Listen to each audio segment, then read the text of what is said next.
They fined my 7-year-old $300 for riding her bike, but when I stood up in that meeting and saw the photo of the stolen bike, I realized this wasn't about safety at all. It was about power, jealousy, and a secret the whole neighborhood was too scared to say out loud, until I did. Bernadine Culver stood in the sun, waving a clipboard like a warning flag, while my daughter Etta clutched her pink bike and tried not to cry. Before we continue, please drop a like and comment below with your country and what time it is right now where you're watching. Whether it's sunrise in Australia, midnight in New York, afternoon in Canada, or evening in France, I want to know. Don't just sit back, tell me where in the world you are. Now, let's dive into the story. $300, she said, sliding a paper under the bell, as if the bike itself had broken a law by sparkling in daylight. Neighbors paused their sprinklers and mailboxes. No one blinked, like we were actors trapped inside a glass snow globe labeled Sable Fox Court. Etta's voice was small. "Daddy, did I do something bad?" I knelt, saw grass on her knees, and remembered being 7 too. Bernadine said the board had ruled. No bikes on the cul-de-sac, for safety, the word clicking like a lock. But the streetlight at the corner had been dead for weeks, and the pothole by Pratt's driveway could swallow a hubcap. I signed anyway, not for agreement, but because Etta's hands wouldn't stop shaking and I needed it over. As Bernadine marched away, Wilson Pratt sidled up with a folded smile, whispering, "Rules are rules." His eyes didn't match his mouth, they flickered toward the blue house at the bend. I looked, saw nothing but a drawn curtain, and felt the first tug of a knot I didn't understand. Decades have passed, I'm 45 now, but that afternoon lives in my head like a song stuck at the chorus. We'd moved to Willow Trace the summer the hydrangeas exploded, to a cul-de-sac shaped like a ring that promised belonging. Etta learned brakes before balance, then balance before turning. She practiced circling the manhole cover like a tiny planet finding its orbit. Neighbors waved at first, Mrs. Pember with the terracotta pots, Mr. Dax with the sun hat, and even Bernadine once said hello without baring teeth. The meetings smelled like coffee and cold bagels, budgets drawn in dry numbers, everyone pretending the pool stains were cosmetic. I paid dues, fixed gutters, nodded through talk of mailbox heights, while Wilson bragged about his new fence like he'd built the pyramids. Nothing ever mentioned bikes, not once, until a rule appeared taped to the notice board after dusk, font aggressive as a warning label. I missed it, many did. Bernadine said it passed unanimously in executive session, a phrase that sounded professional and felt like a locked door. The morning after, Etta pedaled circles, slow and careful, and waved at the world that waved back yesterday. By afternoon, a crowd, a ticket, and my daughter's rainbow helmet looked suddenly dangerous to people who didn't watch her grow. Inside, I made cocoa for Etta though the day was hot, because warmth can fix a heart the way bandages fix knees. She sniffled, sipped, and asked if executive meant there were presidents of the street. I said kind of, and wished I were lying. I read the rule, no wheeled recreational devices on cul-de-sac due to safety concerns. No explanation, no incident, no data, just fear dressed as policy. Out the window, Pratt paced on his phone, jaw working like he was chewing a secret, eyes hopping house to house like a squirrel. Bernadine dragged a sawhorse into the street and propped a "No riding" sign that leaned sideways, like even the wood refused the order. My phone pinged, a message from the community app, Wilson posting, "Great job board. Finally some order." 3 hearts. 2 were his burner accounts. I remembered the pool closure excuse, filter recall. Then the bounce house ban at Halloween, noise. Always vague, always firm, always them. If this was safety, why did their voices sound like envy? Why did they look toward the blue house at the bend? Etta tugged my sleeve. "Can Riley still come ride?" Riley, from the blue house, with a silver bike and a laugh that woke birds. "Maybe not today," I said, just before Riley's mother texted me, "We need to talk." "Not here." I walked to the blue house at dusk, past sprinklers ticking like nervous clocks, past neighbors watering grass that didn't need it. Riley's mom, Tamsin Vale, opened the door a crack, eyes red like she'd been arguing with onions, voice low like a library. She said Riley's bike had been stolen last week, the day after a board walkthrough, and someone slid a note under their mat, "Ride elsewhere." I asked if they reported it. She had, and the officer sighed like this street came with a manual and a headache. "Bernadine says it's safety," I offered, half defense, half test, and Tamsin laughed without humor, a sound like a fork on an empty plate. "Safety," she said. Riley beat Wilson's grandson in the summer bike parade. Best decorated. Blue streamers. The board's grand plan didn't win. The knot tightened, a small parade, a bigger pride, and a rule appearing like a magician's coin right after applause changed pockets. "We kept quiet," Tamsin said. "But now it's Etta. They're spreading punishment around so it looks fair." On the porch, I heard Bernadine's laugh wind down the street like a wind chime that knew our names.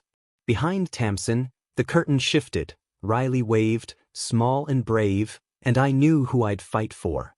I asked for a special meeting. The bylaws allowed it if 5 households signed, and I walked door to door with Etta's ticket. Mrs. Pember signed first, hands shaking. Her grandkids visit every other weekend with scooters, rebellion on tiny wheels. Mr. Dax signed, though he mumbled about property values, like children were termites that nibble siding when parents blink. Tamsin signed, pressing so hard the pen squeaked. She wrote, "Safety?" next to her name like a question the paper should answer. Wilson watched from his porch, arms folded, chin high. His grandson, Tyler, scowled at a deflated basketball and kicked it nowhere. We met in the clubhouse, fluorescent lights buzzing like trapped flies, Bernadine seated center, gavel poised as if someone had ordered a judge online. She read from a script about liability, insurance, risk vectors, words that sound important when you want people to stop asking why.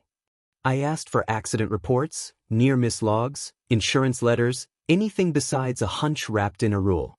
Bernadine's mouth tightened, Wilson's fingers tapped. Tyler peeked in the window, face pressed to glass like curiosity trying to breathe. Bernadine said, "Executive session records are private," and brought the gavel down, just as Tamsin stood, holding up a photo of Riley's missing bike. The photo glowed on the projector. Silver frame, blue streamers, a bell stickered with planets, the kind of bike you'd remember beating you.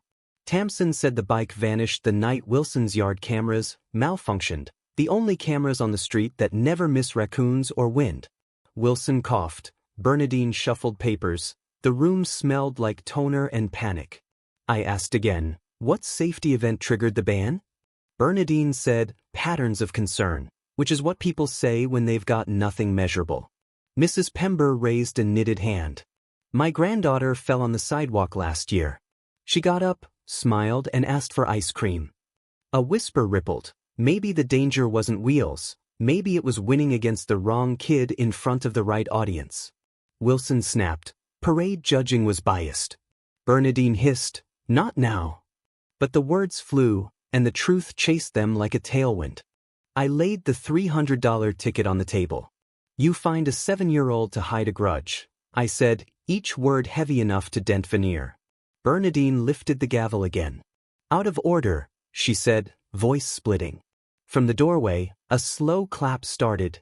Tyler, Wilson's grandson, eyes on the photo, cheeks red, and something breaking loose behind his face.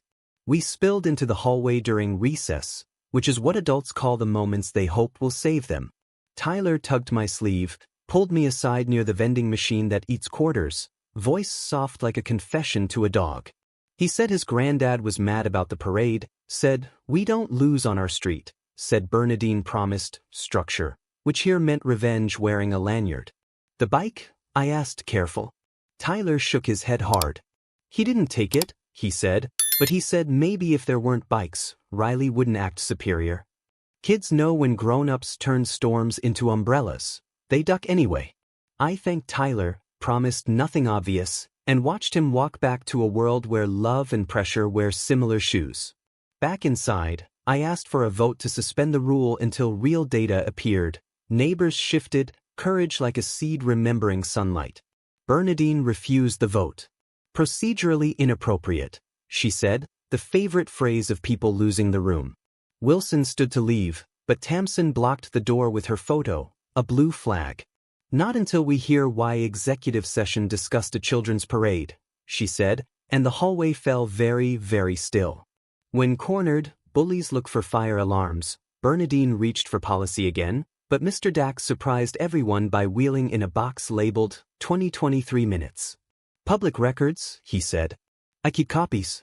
Retired auditor. Old habits.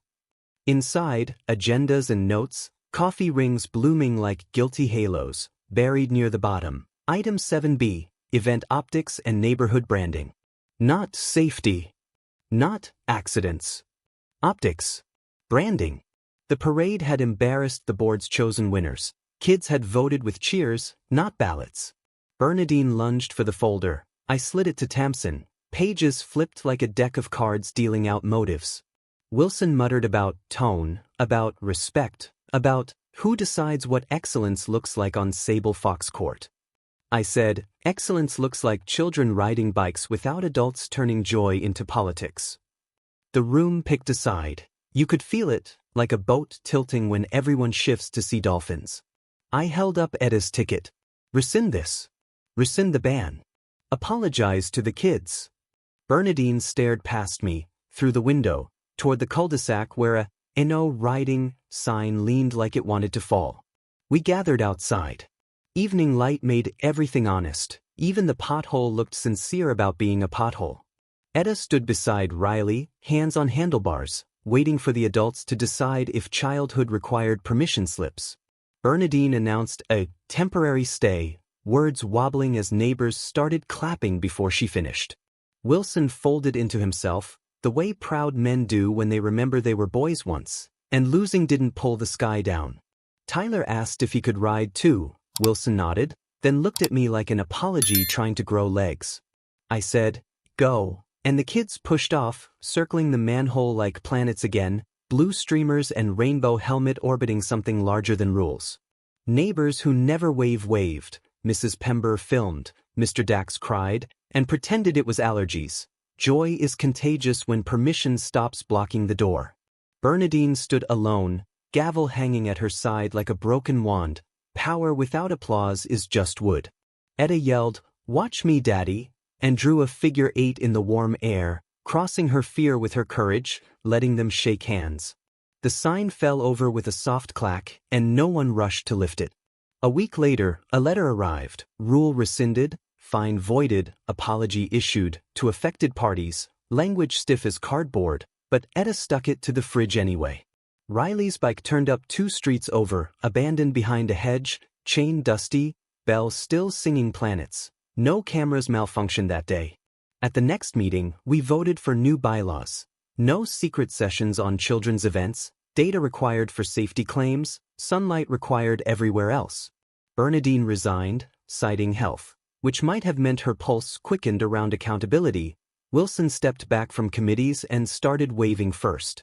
Tyler won the next parade with a cardboard rocket taped to his handlebars. He used blue streamers because Riley said they looked like stars. Etta rides taller now. Sometimes she circles slow, saluting the manhole like a small monument to stubborn happiness. When I think of that afternoon, I don't remember the fine or the gavel. I remember a sign tipping over and a street exhaling. Safety matters. So does truth. Rules without reasons walk like scarecrows. No heart, no brain, all straw and posture. Decades later, I can still hear wheels humming and laughter stitching the block back together. And when anyone says, for safety, I ask for the proof and listen for the sound of kids being free.